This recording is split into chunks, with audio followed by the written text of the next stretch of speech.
Welcome to the Kickstart Your Edge Play to Win Leadership Podcast, where we've flipped the script with our groundbreaking modus operandi to bring you real, relevant, and relatable tactics and techniques to master your own play to win mindset. Talk about a superpower. It's time to iron your cape.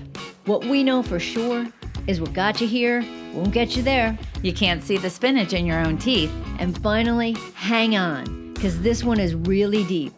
Once you realize that you are the traffic, everything makes complete and unadulterated sense. Welcome to The Edge, where playing not to lose is not an option. So there I am, Karen Sullivan. I am on treadmill number 13 in Orangetheory OTF, Orangetheory Fitness this morning. And on treadmill 12 and treadmill 11, there was two people talking. And one was talking about their company, and they had just reduced their PTO. So they were given a certain amount of paid time off from work, and they just made an announcement that started effective immediately. Everybody's PTO was actually going to be reduced by 1 week. And so he said, this is a challenge. People have their stuff already planned for the year. How can they do this?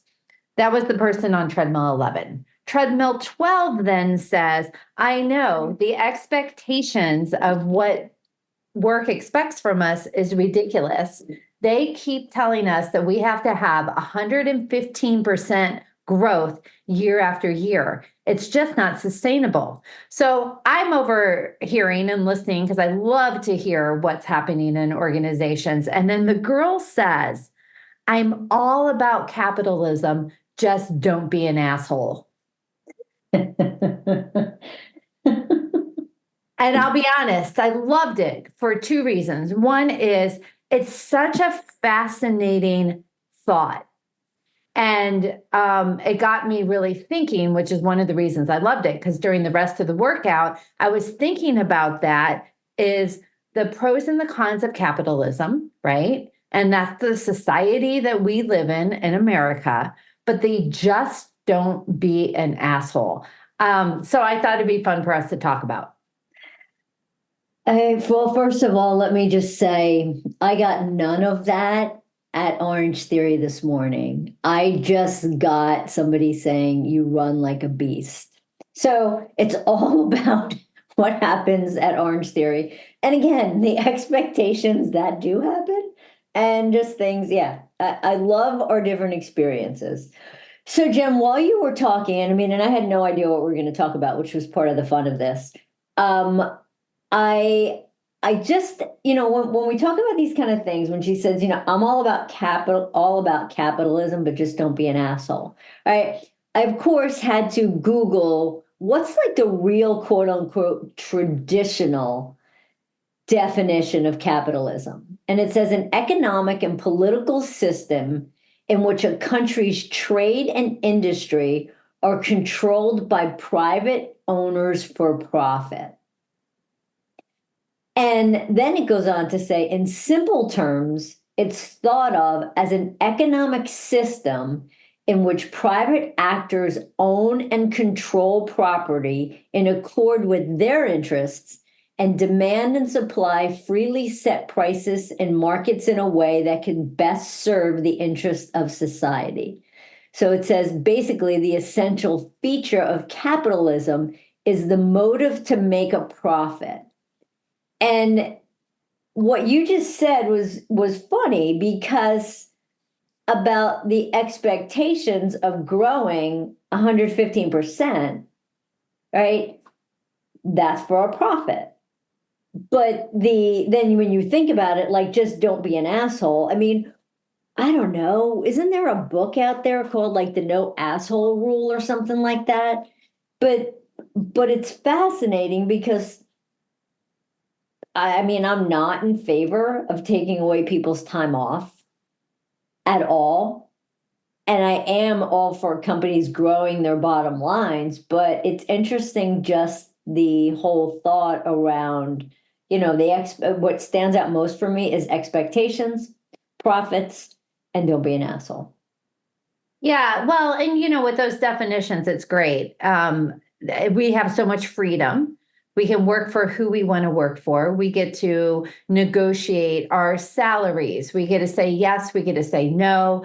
The whole system is set up to be able to really be in the spirit of creating something out of nothing. So I love that. There's a feeling of freedom that comes. But what I was hearing from these people is they felt kind of trapped. So the way I look at it is companies want people to care about their company, and people want companies to care about their people.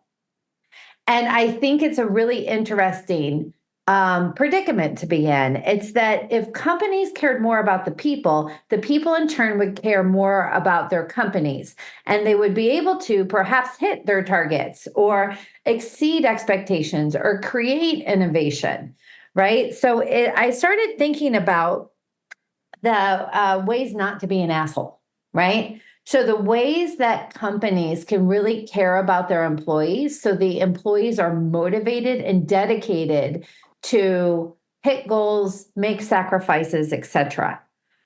And so as we think through this, if you care about your people, you care about their well-being.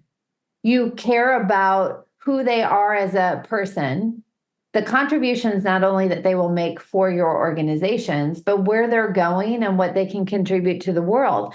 The Treadmill 12 said, I'm really grateful that I've been given so many opportunities, but I'm also going to tell you, I earned those opportunities. And so it's an interesting, if companies were more in partnership with their people, what might be different? But I think you hit the nail on the head though, Jen, with what you said earlier. If companies cared about their people, the people would care more about the companies. And I think it was, I don't know, I think it was yesterday, we were on a bunch of different calls with a bunch of different people. And the word that kept coming up for me, and I wrote it down, was disconnect. And it seems to me that there's just a huge disconnect. And we see in the different organizations that we work with that focus on people and the ones that don't focus on people. And I was having a chat this morning with the CEO of a company, and it's interesting because, it's a several $million company.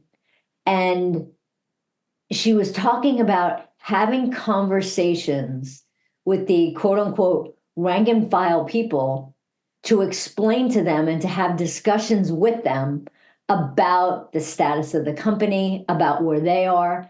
And the bottom line with that conversation was they got to know a little bit about her and she got to know a little bit about them. And that is insanely important to her. Now, other places, not so much, right? It's just that people don't show up for a meeting, right? The leader doesn't show up. The leader can't, just keeps ghosting people, right? I mean, there's text message that I get, they'll be like, hey, had that conversation that you were going to have with that boss go. And the response is, I got ghosted. So what's the example that some of these leaders are setting? And I got to tell you, it's embarrassing. And I'm going to say one more thing, and I might kind of tweak a couple people because that sometimes I do that. I hate when it's a freaking woman. I hate when that happens because I think that so many of us have busted our asses for so long to try to push the women leadership forward. And then you get this BS that happens and it just kind of makes me nuts. So I know that's a little side note. But I think here it's about what's the culture that the organizations want versus the culture that's happening because they think they're too effing busy to have conversations with people. Now you're getting me fired up. I love it. I love it. Well, it's funny. I sort of jotted down a couple of ideas on how can companies care about their people so their people care about the companies.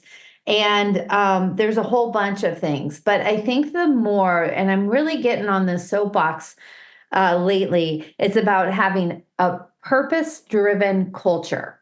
And we're not just talking about the purpose of the organization. We're talking about the purpose for why things are being done the way they are. So for example, if you are all of a sudden asking your employees, director level and above, to be in the office 2 days a week, and below directors don't need to be, you need to give a good purpose. What is the purpose for that decision and that requirement that's meaningful beyond just because I said so, right? If you're having a meeting, what's the purpose of the meeting? What's the purpose of why you're having the meeting and what's going to happen from the meeting? So it's just really interesting. The more that you can tie in people to connect the dots to the bigger picture of what's trying to happen, the more people can get behind what it is that's actually trying to happen. And especially now, people are very interested in their career growth. I'm working with a series of managers, newer managers. They're all very interested in their career path and their career growth. And being able to understand is working, is being available 24/7, getting them where they personally want to go.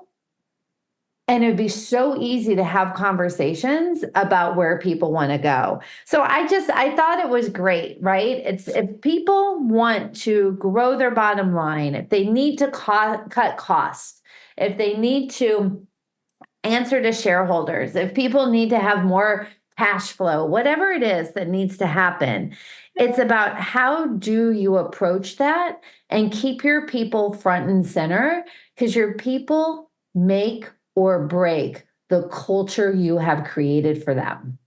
And if you want people to give their all, you got to give your all to the people. I just thought it was a very enlightening thing. I thought about it all during Orangetheory, and it was a fun thing to think about how that shows up. It gives me, I'm totally grateful that you and I get to have our own organization and our own business and contribute to the capitalistic society that we're in.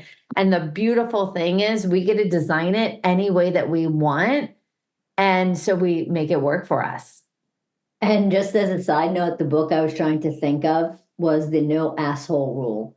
And it's called The No Asshole Rule, Building a Civilized Workplace and Surviving One That Isn't. And there's actually a self-diagnostic test and a program to identify so you keep your own inner jerk from coming out. I love it. Anyway, super fun. Hey, Care. What, Jen? How many splats did you get? It was a 3G. I didn't get a lot. 7 maybe. All right. That's pretty good for only the 14 minutes on the cardio. All right, you guys. Talk to you soon. Bye. Thanks for listening to the Kickstart Your Edge Play to Win Leadership Podcast. Craving more? Of course you are. Check out our website at kickstartyouredge.com, where we fire you up, fan the flames of your competitive edge culture, and ignite your tenacious pursuit of an all-out play-to-win mindset.